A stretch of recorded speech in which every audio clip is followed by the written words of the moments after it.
আমি সব কিছু এনে রাখলাম। এদিকে হচ্ছে বিস্কুটের গুঁড়োটা আছে, আর এখানে কর্নফ্লাওয়ার আছে কিছুটা।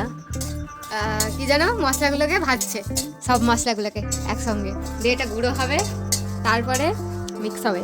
আর আমি এখন সব কিছু রেডি করে বসে পড়েছি। আর মা করবে পুরোটা, আমিও করবো পুরোটা, মানে অর্ধেক অর্ধেক করে, তাই না গো?